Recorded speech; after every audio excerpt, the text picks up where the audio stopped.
The old woman left her paralyzed grandfather in the forest. But what the wolf did shocked everyone.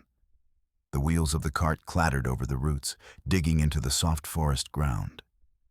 Each jolt reverberated through Ephraim's body with a dull, aching pain that seemed to come not from his paralyzed limbs, but from his very heart. He lay on old, musty hay and looked up at the wisps of clouds floating through the pine trees. The air was thick, filled with the scent of pine needles, damp moss, and something else disturbing and wild. Marfa walked ahead, her back hunched, her strong, calloused hands gripping the shafts tightly. She did not turn around or say a word, and her silence was more frightening than any curse. Ephraim remembered her differently. He remembered how, many years ago, her laughter had rung through this very forest when they were still young and picking mushrooms. He remembered the warmth of her hand in his, when he, then still a strong and powerful carpenter, led her to show her the log cabin he had built. Where did it all go? A stroke divided his life into before and after. Before, there was the smell of wood shavings in the workshop, the excited barking of dogs in the pre-dawn mist, and the respectful hum of voices at the village meeting.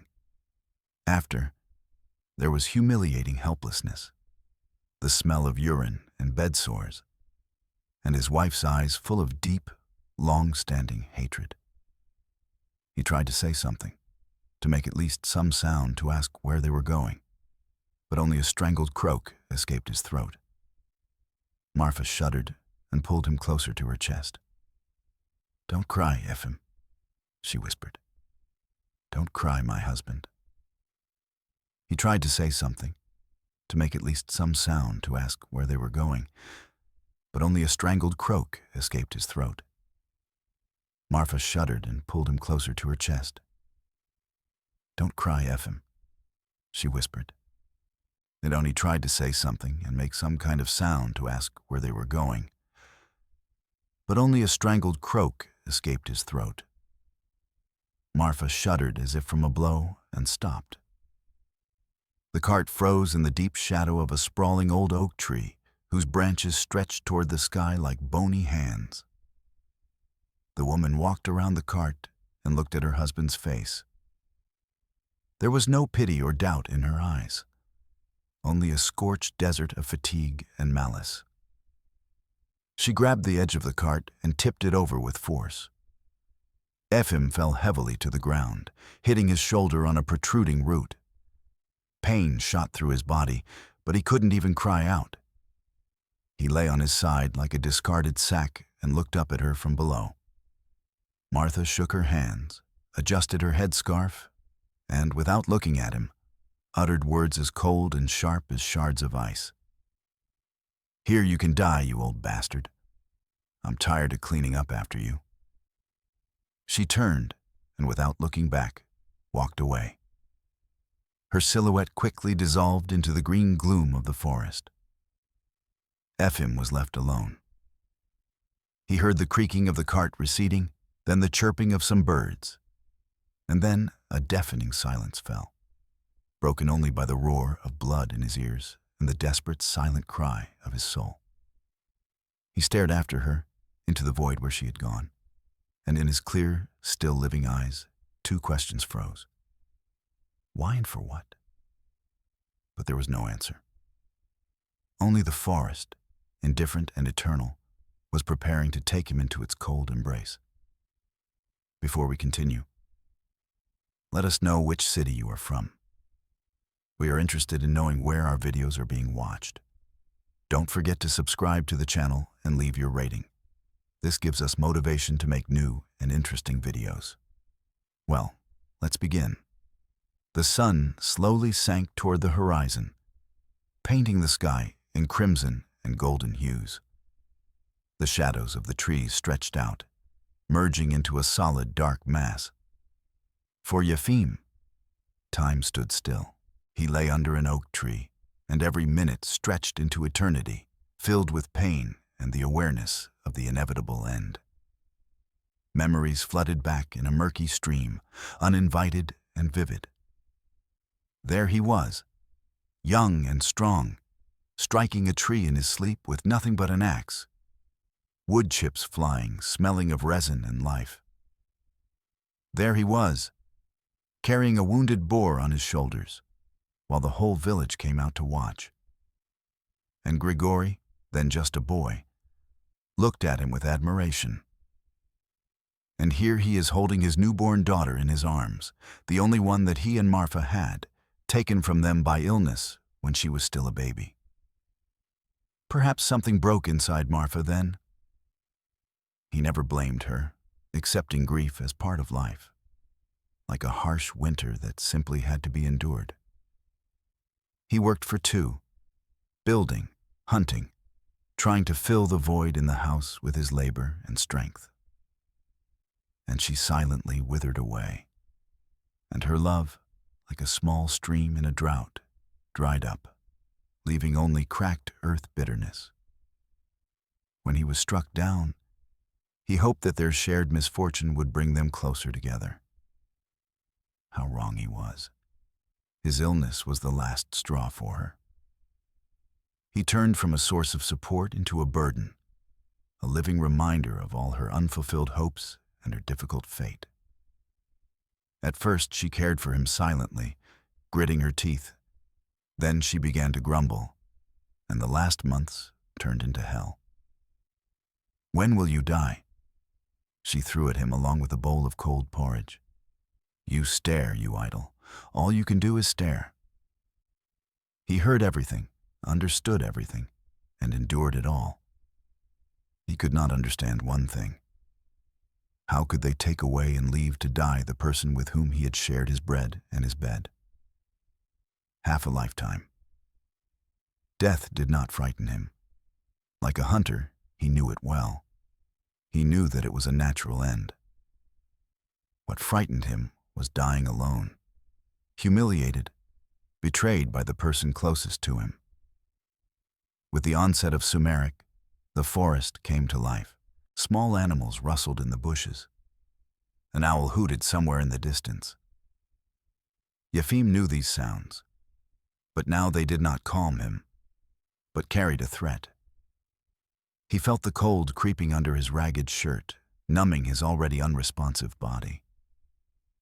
He closed his eyes, preparing for the fact that soon they would come. The wolves. He could smell them. The forest was their home, and he was easy, defenseless prey.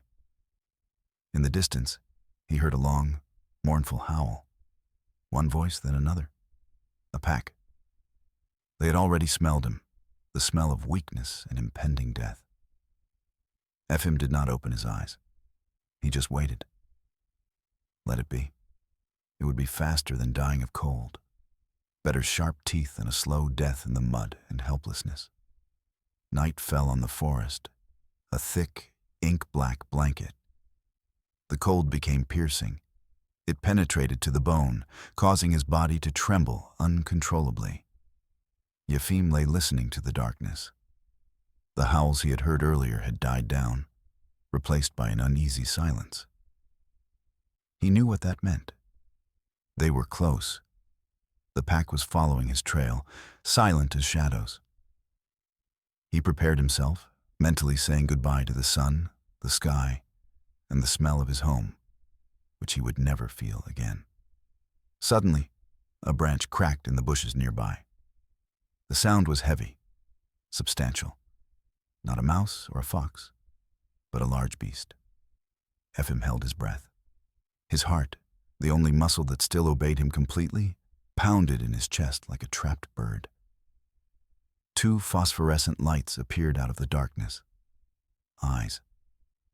They stared at him intently, studying him. Then a mighty figure slowly emerged from the darkness. It was a wolf, huge, seasoned, with a broad chest and powerful paws. The moonlight filtering through the foliage silvered his thick fur, especially on his neck and sides. A lone gray wolf. Efim knew wolves like that. Old, experienced leaders, driven out of the pack by younger and stronger rivals. or those who had left of their own accord. Unwilling to submit to new laws, they were the most dangerous, intelligent, ruthless, surviving alone. The old man froze, looking into the beast's eyes. He did not see the hungry rage he had expected. In that gaze there was something else, something wise, tired, and understanding. The wolf slowly, without making any sudden movements, circled him. He sniffed the air, studying the smells. The smell of old age, disease, despair, but also that stale smell of the forest, smoke, gunpowder, which had soaked into Yefim's clothes over many years of hunting. Yefim did not move. He knew the main rule of dealing with wild animals. Do not show fear. Although what fear could there be in a man who had already come to terms with death? He just stared. Man and wolf. Two old creatures broken by fate who met in the night forest. One was paralyzed by disease and abandoned by people. The other was cast out by his own kind and wounded by hunters. On the wolf's fur in the moonlight, Yefim saw an old long scar, the mark of a trap or a bullet. The wolf finished its rounds and stopped right in front of Yefim. It bowed its huge head and sniffed his cheek. Its breath was warm and smelled of the forest and raw meat. Yefim did not flinch. He just stared into those intelligent yellow eyes. And then something incredible happened. The wolf sighed heavily, like a human, and drawing its paws under itself, lay down on the ground next to Yefim. It lay so close that the old man could feel the warmth emanating from its powerful body. It had no intention of attacking. It seemed to be standing guard. The gray wolf, an outcast, had not come to kill, but to protect another outcast, abandoned to die. And in the silence of the night, under the canopy of an old oak tree, the helpless man felt for the first time in many months not fear and loneliness, but a strange, almost forgotten feeling of security. With the first rays of dawn, timid and cold, Yefim awoke from his stupor. The night had passed in a strange half-sleep. He fell into a heavy sleep filled with fragments of the past, then came to his senses, feeling a warm, living body nearby. The wolf had not left. It lay there, curled up in a ball. Its even breathing was the only sound breaking the morning silence. The old man felt an agonizing thirst. His throat was parched, his lips cracked. He tried to swallow, but there was a lump in his throat. The wolf, as if sensing his torment, raised its head and looked at him with its piercing yellow eyes. Then it stood up, stretched its mighty body, and gently nudged Yefim with its wet nose on the cheek. The old man let out a faint groan. The wolf nudged him again, more insistently, then took a few steps to the side and turned back to look at the man. His gaze was meaningful and demanding. He approached again, nudged Yefim with his muzzle, and moved away again, indicating the direction. Yefim understood that not far away in the lowland there must be a forest stream. He remembered it. The wolf was showing him where the water was. But how could he get there? He was unable to move. Seeing that the man was not moving, the beast came closer, pressed against his back, and began to push. Slowly, centimeter by centimeter, he moved the helpless body across the damp ground, over moss and last year's leaves. It was titanic work. Yefim felt the wolf's muscles tense as he pressed his paws into the ground. He couldn't help. He could only stay out of the way. After several agonizing minutes, they reached their goal. The slope led to the enemy, at the bottom of which water was gurgling. The wolf went down, scooped up a mouthful of water, and, returning, let the drops drip directly onto Yefim's lips. It wasn't enough. Then the beast went down again and began to dig with its paws at the very edge of the water, creating a small puddle. Then it pushed the old man again until his head was directly above this small source of water. Yefim, with his last strength, tilted his head and pressed it against the cool, clean water. He drank for a long time, greedily, feeling life returning to his parched body. When he had drunk his fill, he fell back exhausted onto the ground. The wolf sat nearby and watched, breathing heavily. He had saved him from thirst, but hunger was already making itself felt. His empty stomach was twitching. Yefim thought that the wolf would now go hunting, but after resting a little, it got up again and disappeared into the thicket. The old man thought that it had gone forever. Gratitude and a new bitter feeling of loneliness fought in his soul. But half an hour later, the wolf returned. In its teeth it carried a piece of meat, unstained with blood, and something else. It approached and carefully placed several wild, wrinkled forest apples. Apparently, he had found an old abandoned apple tree at the edge of the forest. They were sour and hard, but for Yefim, it was a feast. He couldn't take them. But the wolf, realizing this, nudged one apple right up to his hand with his nose. His fingers, barely obeying him, managed to close around the cold, smooth skin of the fruit. Yefim raised the apple to his mouth and sank his teeth into it. Sour juice filled his mouth, and it was the taste of life. The day dragged on slowly. The sun rose. Above him, the sun's rays broke through the foliage, drawing whimsical patterns on the ground. Yefim lay there, recovering from the night's ordeal. The wolf did not move a step away from him. He lay in the shade, but his attentive gaze was constantly fixed on the man. He dozed, but his ears were alert to every rustle. By noon, the forest was filled with the usual daytime sounds. Birds singing, insects buzzing, leaves rustling in the wind. Yefim felt that he had begun to hear more sharply and feel more keenly.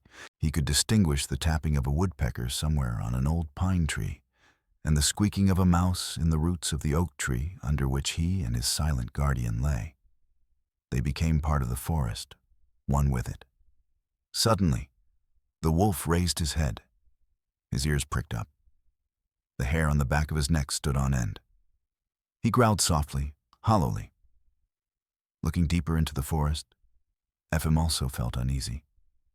The hair on the back of his neck stood on end. He growled softly from deep within. Looking into the depths of the forest, Yefim also felt alarm. The air changed, becoming heavier. There was a loud, careless crackling of branches. Something big and strong was pushing its way through the undergrowth. A minute later, from behind the thick hazel bushes, he appeared. The bear, lord of the forest, a large brown male. He walked lazily, shifting from paw to paw and sniffing something on the ground. His small, beady eyes fixed on the motionless figure of the man. The bear froze, sniffing the air. The smell of blood, disease, and helplessness was a clear invitation to easy prey. He slowly moved toward Yefim. The old man felt a chill run through him. Against such a beast, he didn't stand a chance. This was the end, now for sure. He closed his eyes, not wanting to see the clawed paw come down on him. But then there was a furious, deafening roar. The bear turned and charged at Yefim. The old man's heart stopped. He had no chance against such a beast. This was the end, now, for sure. He closed his eyes, not wanting to see the clawed paw come down on him. But then there was a furious, deafening roar. The gray wolf jumped to his feet and with a single leap found himself between Yefim and the bear. He was almost half the size of the forest giant, but there was not a shadow of fear in his stance. He stood with his front paws spread wide, baring his fangs, and his entire body was a tense mass of fury and courage. The bear stopped a few steps away, surprised by such audacity. He rose on his hind legs, towering over the wolf, and let out a menacing roar that seemed to shake the trees. He expected the wolf to be frightened and run away, leaving him his prey. But Gray did not back down. He responded with a low, threatening growl, never taking his burning eyes off the bear. It was a battle of stares, a battle of wills. The old lone wolf had challenged the master of the taiga, defending a helpless human being. The bear shifted from paw to paw, clearly unable to decide whether to attack. He was not hungry enough to get into a fight with such a desperate opponent. The risk of serious injury was too great. He growled menacingly once more to scare him off than to threaten him. Clumsily lowered himself onto all four paws, turned around, and, breaking through the bushes, trudged away into the depths of the forest. The wolf watched him for a long time, not relaxing until the crackling of branches faded into the distance. Only then did he lower his head, shake himself, and approach Yefim again. He nudged his nose against his motionless hand, as if checking that everything was all right. Yefim opened his eyes. He had seen everything. He had seen this incredible battle of wills. A wild beast, which people considered a ruthless killer, had just risked his life for him. There were tears in the old man's eyes. The first tears were not from pain or despair, but from shock and gratitude. He couldn't move his hand to stroke his savior, but he looked at him, and in that look was everything he couldn't express in words. And the wolf seemed to understand everything. He lay down again next to him, resting his big head on his paws and closing his eyes, but his ears were still pricked up. Meanwhile, in the village, the feast day was beginning. From early morning, smoke rose from the ovens, and the smell of pies filled the air. Women in their best headscarves were out again in the yards. The men gathered at the well, discussing the latest news, but Grigory, Yefim's neighbor, was in no mood to celebrate. From early morning, he had been feeling uneasy. He hadn't seen Yefim for more than a day. Usually, when the weather was nice, Marfa would roll him out onto the porch, and the old man would sit there for hours, looking at the street. Grigory always stopped by to exchange a few words. Yefim replied with difficulty, but his eyes always lit up with joy from the conversation. But today, the porch was empty. Grigory approached their hut. The door was ajar. He knocked. Silence. He pushed the door open and entered. The house was tidy, even too clean, somehow unlived in. On the table stood a jug of milk and a loaf of bread. Marfa sat on a bench, staring at one point. She looked strange, distant, and at the same time tense. "Hello, Marfa," said Grigory. "Where's Efim? I don't see him anywhere." Marfa slowly turned her head toward him.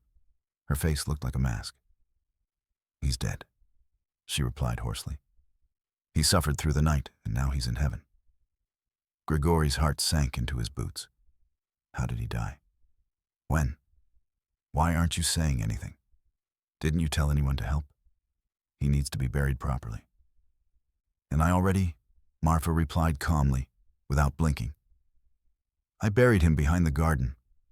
I didn't want to disturb people on a holiday." He was quiet, and he left quietly. There's no need to alarm anyone. Grigory was taken aback. Something in her words, in her frightening calmness, was wrong, false. To bury her husband behind the garden, like a dog, without a priest, without Yefim, whom the whole village respected. It was unthinkable. "Are you out of your mind, Martha?" He frowned. "What do you mean, behind the garden? Show me the grave. There's nothing to see there," she snapped. And for the first time, her voice sounded angry. "I said I buried him, so that's how it is. Go celebrate, Gregory. Don't disturb my grief." She turned away, making it clear that the conversation was over.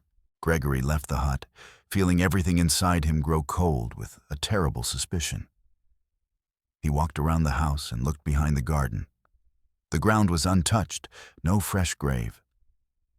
And then he remembered that yesterday evening, when it was already getting dark, he saw Martha rolling a cart toward the forest.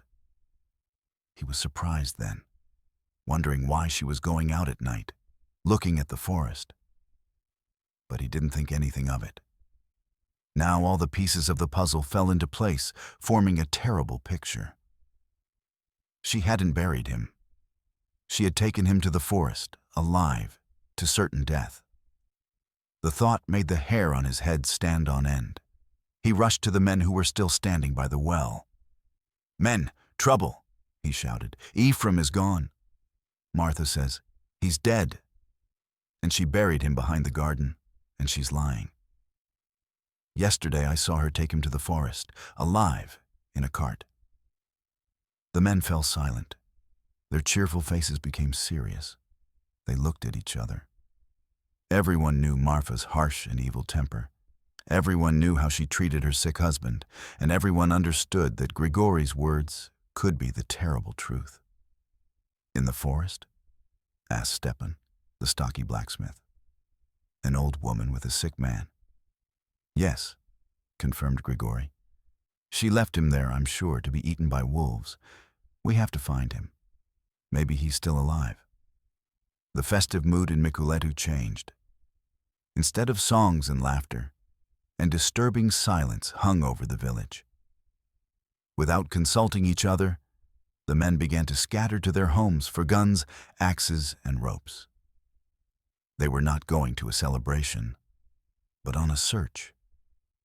A search for a man who might still be saved from a terrible fate. The forest greeted the search party with a wary silence. About a dozen men led by Grigori walked in a chain, carefully searching every thicket and every hollow. They shouted, calling out, "Yefim! Uncle Yefim! Come back!" But the only response was an echo, reverberating between the trunks of the ancient pines. Grigori walked ahead.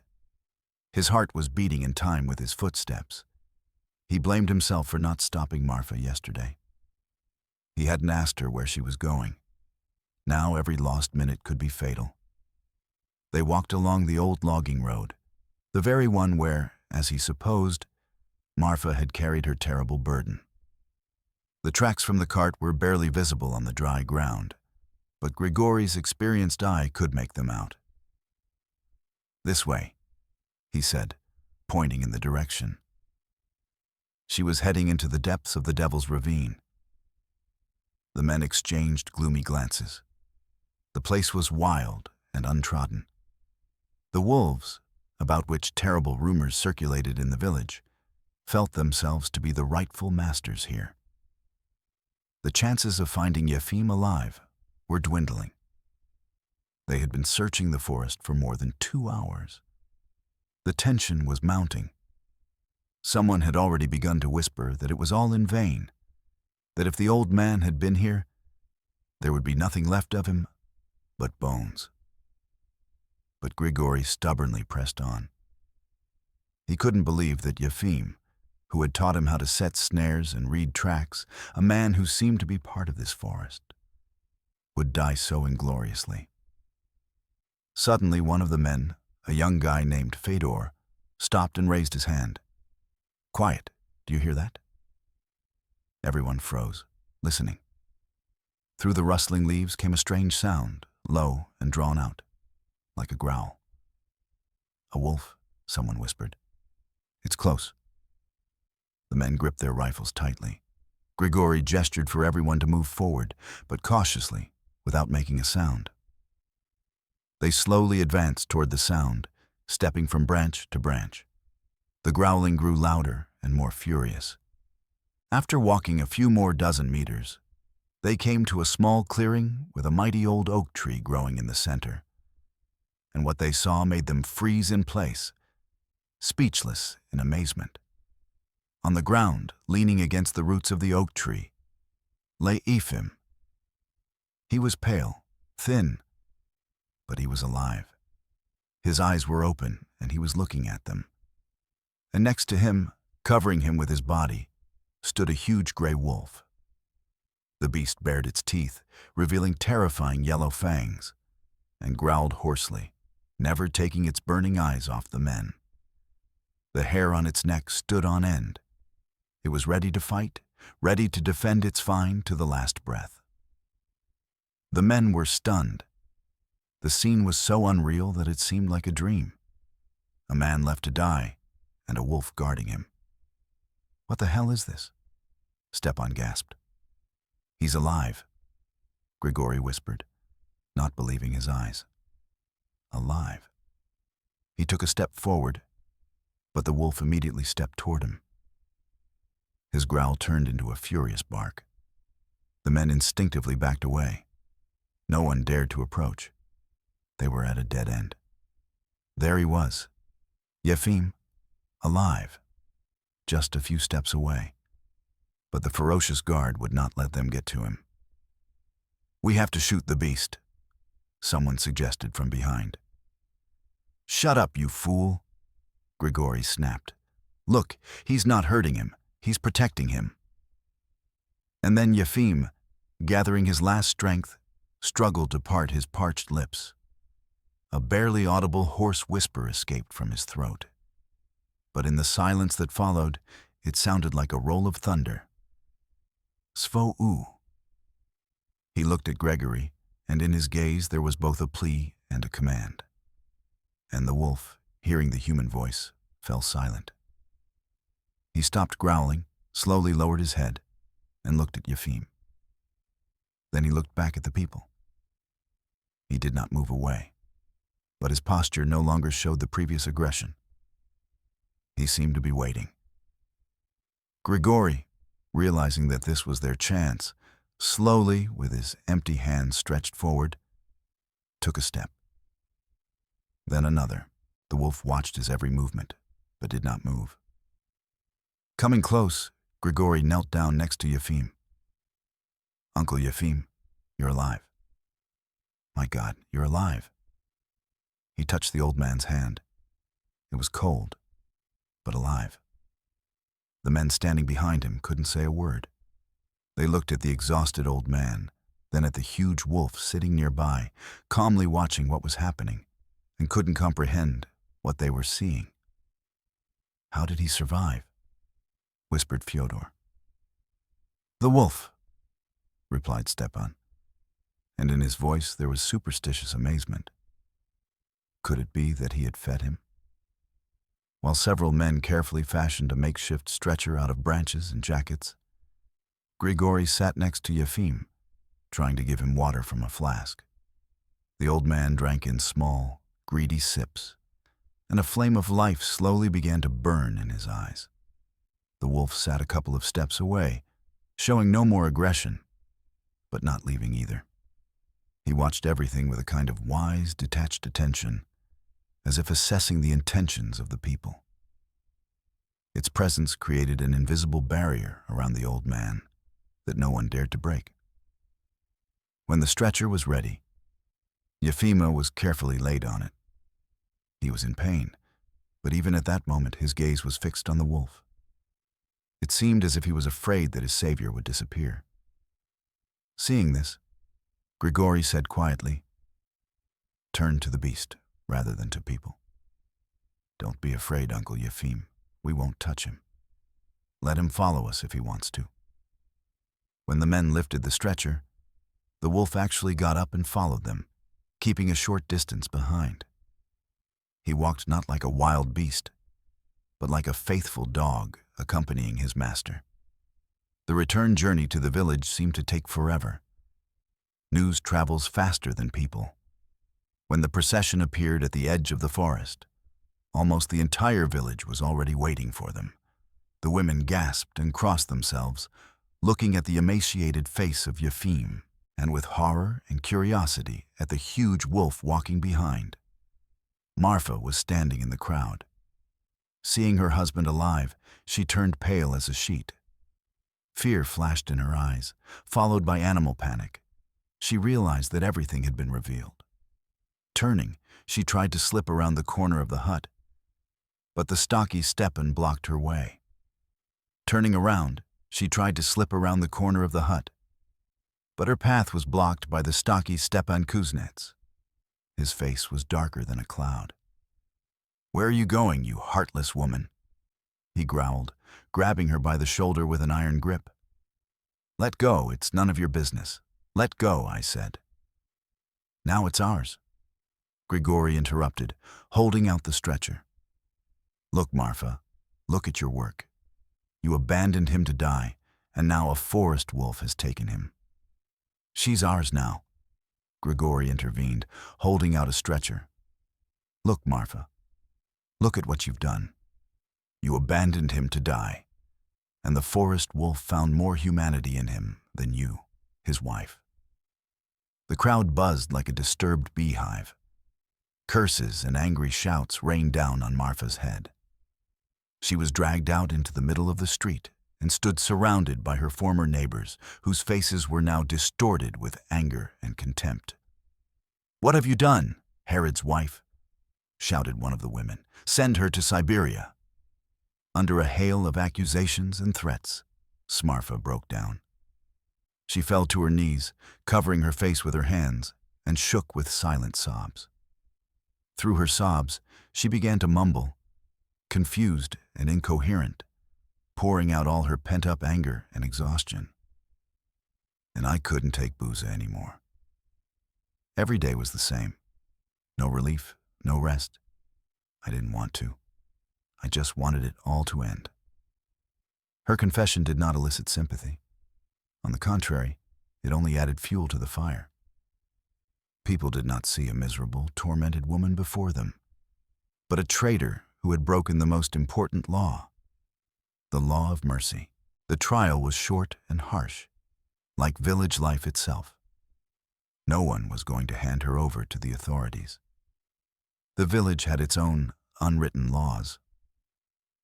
"Get out," said the village elder, Grandfather Matvey, leaning on his cane. "Get out of our village, and so that our eyes never see you again, go wherever you want. No one here will give you bread or water. We forbid you to even come near Yefim's house. Go, and let your sin go with you." Marfa was released. She rose from her knees, looked around at the crowd with a haunted gaze, and hunching over, she wandered away along the road, leading from the village to nowhere. No one looked after her. All attention was focused on Yefim, who was already being carried to his house, and on the gray wolf, who, reaching the porch, settled down in his new place as if he had always lived there. Yefim's hut were filled with smells she hadn't known for many months. The bitter aroma of wormwood, the sweet scent of linden flowers, the tart smell of oak bark. It was Irina, the village healer, was working her magic on the old man.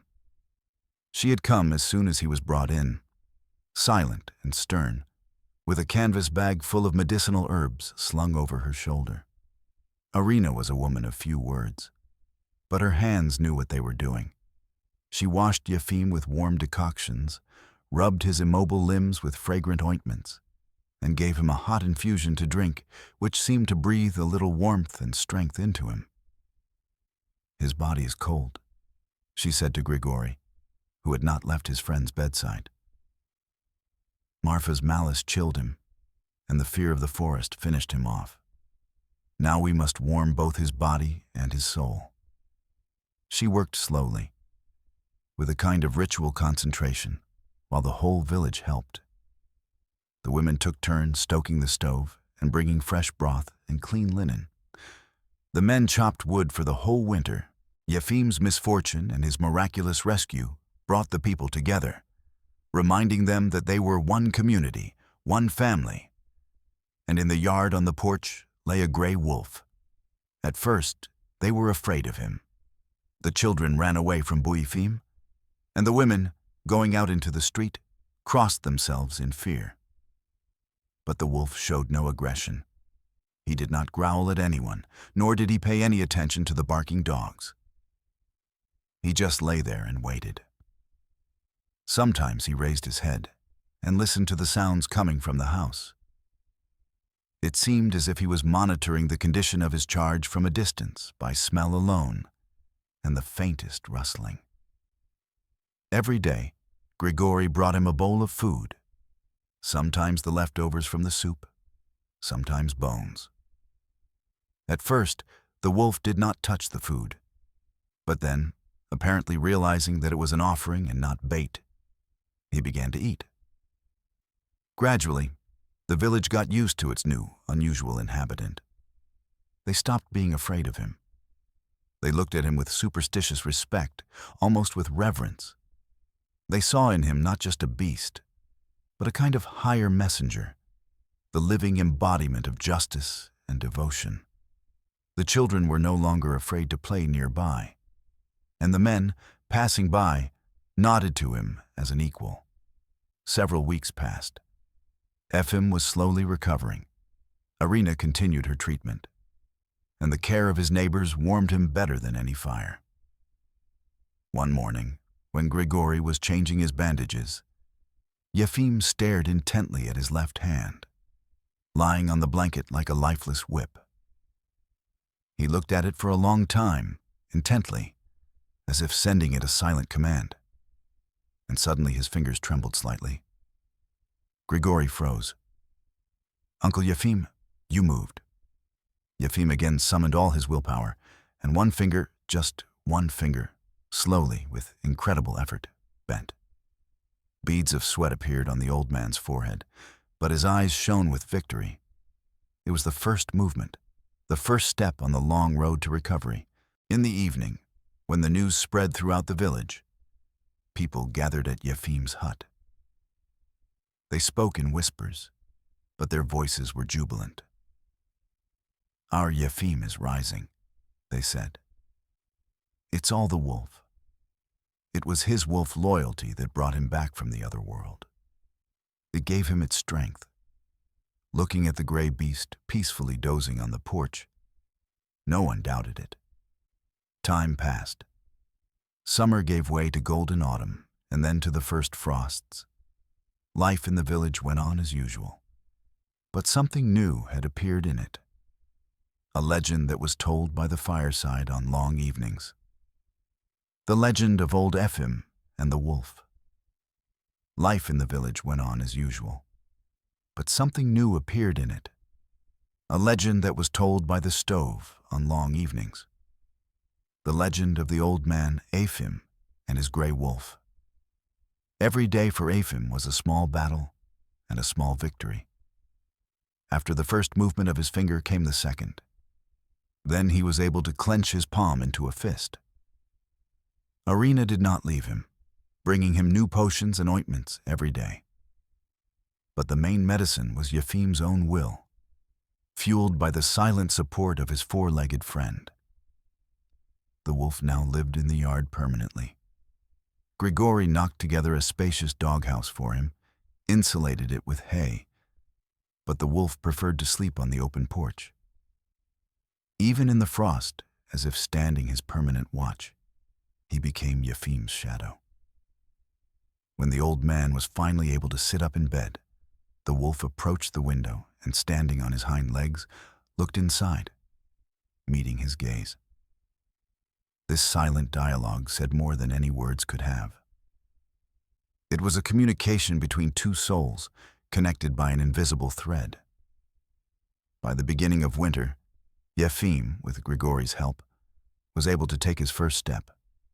His legs were weak, like a child's. They trembled and buckled, but he stood. He stood on his own 2 feet. On that day, the whole village seemed to hold its breath. When Grigori led him out onto the porch, Yefim, leaning on his neighbor's shoulder, took a few steps on the crunchy snow. The wolf immediately got up and approached, nudging his wet nose against his hand. Yefim lowered his trembling but now living hand onto his head and, for the first time in a long time, stroked its thick, coarse fur. "Thank you, friend," he whispered. And these were his first intelligible words since his illness. The wolf whimpered softly, as if understanding him. From that day on, they walked together every day. At first, they only took a few steps around the yard, then to the well, then to the outskirts of the village. Yefim, leaning on a sturdy stick that Grigori had carved for him, and the wolf walking beside him, became an integral part of the village landscape. The old man learned to live again, and the wolf patiently accompanied him on this journey. He was his support, his protector, his silent companion. Sometimes Yefim would sit down on the porch, and the wolf would lay his heavy head on his knees. The old man would stroke his fur, gaze into the distance, and think about something. Perhaps he was remembering his past life. Or perhaps he was thinking about that terrible night in the forest, which paradoxically did not kill him, but gave him a second life and the most loyal friend one could imagine. The village men, seeing this scene, nodded respectfully. They no longer saw Yefim as a frail old man. They saw a man who had gone through hell and back, a man who had not been broken by illness or betrayal. They saw a strength of spirit that proved stronger than physical infirmity. Next to him, they saw living proof that mercy and devotion know no bounds and do not depend on who you are, whether you are a human being or an animal. A year passed, a long year filled with despair and hope and daily hard work. Winter gave way to spring, spring to hot summer. And now, once again, the village was bustling with activity. A long year filled with despair, hope, and daily hard work. Winter gave way to spring, spring to hot summer. And now autumn has once again painted the forest in bright colors and gold. Yefim had changed beyond recognition. He still leaned on a stick when he walked, but his gait had become firm and confident.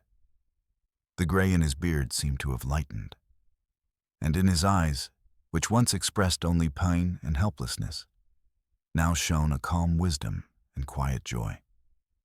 He could speak again, though not as quickly as before. His voice was hoarse but firm. He had become the Yefim whom the whole village respected, a wise counselor to whom people came for help.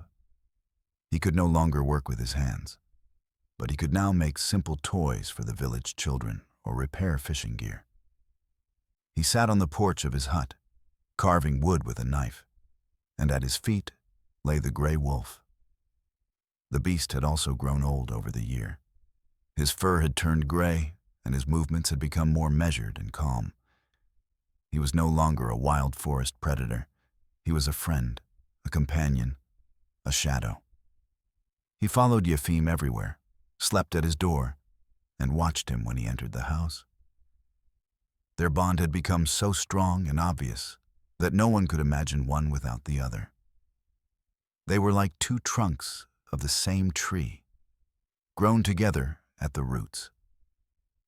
Sometimes they would go into the forest together, not to hunt. Yefim never picked up a gun again. They just walked. The old man showed the wolf the place where he used to set traps, where his hunting huts were. He talked to him as if he were a person, telling him stories from his past life. And the wolf walked beside him, listening to his voice, breathing in familiar smells, and seeming to understand every word. It was their world, understood only by the two of them. A world in which a man and a beast found in each other what their own kind could not give them: unconditional loyalty and understanding without words. In the village, people said that Yefim now understood the language of animals and birds. And seeing how he communicated with his wolf, people readily believed it. He had become part of nature, just like his faithful companion. The story of his rescue became a parable that mothers told their children. A parable about how the worst evil can be committed by a person, and the greatest good can come from where you least expect it. Marfa's fate turned out differently. Driven out of the village, deprived of her home and support, she became a homeless vagrant. At first, she tried to find shelter in neighboring villages, but her bad reputation preceded her. The story of a wife who abandoned her sick husband to be eaten by wolves spread quickly.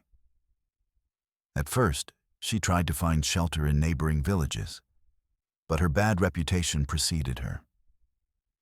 The story of a wife who abandoned her sick husband to be eaten by wolves spread like wildfire throughout the district. People shunned her as if she were plague-ridden. No one wanted to give her work or shelter. Her face, once just stern, was now gaunt and blackened from grief and deprivation. The eyes that had once burned with malice were now dull and expressed only persecution and eternal fear. She lived on handouts, spending her nights in abandoned barns and haystacks. In the summer, it was still bearable, but with the onset of cold weather, her life turned into a daily struggle for survival.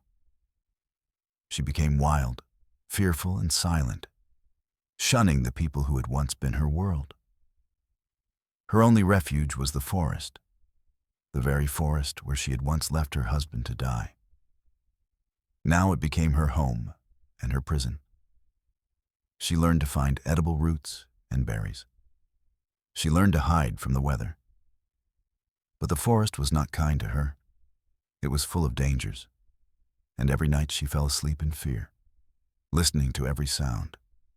One late autumn day, when she was wandering more often in search of any food, she came out onto a clearing and froze. In front of her, blocking the path, stood a pack of wolves, 6 or 7 seasoned predators. They stared at her with their yellow, unblinking eyes. Martha froze, chilled with terror. She knew that this was the end. She was weak, exhausted, and there was nowhere to run. She just stood there and waited for the inevitable, closing her eyes. The wolves did not move, they just stared. There was no hungry rage or aggression in their eyes. There was only cold, detached curiosity, as if they were looking at an empty space. The leader of the pack, a large, dark wolf, took a step forward, sniffed the air, turned his head, and uttering a quiet, guttural sound, turned around and led the others away. They walked around her as if she were a rock on the road, and silently disappeared into the forest. Martha opened her eyes. She was alone, untouched, and at that moment, she understood the most terrible truth. She had already been punished. Her loneliness, her outcast status, her empty, burnt soul were a punishment worse than any death. Even the wild beasts sensed this emptiness in her and did not want to spill their blood on her. She was so broken and insignificant that she was of no interest even to a hungry pack. She sank to the ground and cried for the first time in a long time. But these were not tears of remorse. They were tears of despair. She was condemned to a life that was worse than death. And the forest, which had witnessed her crime and her punishment, kept this secret silently. Mes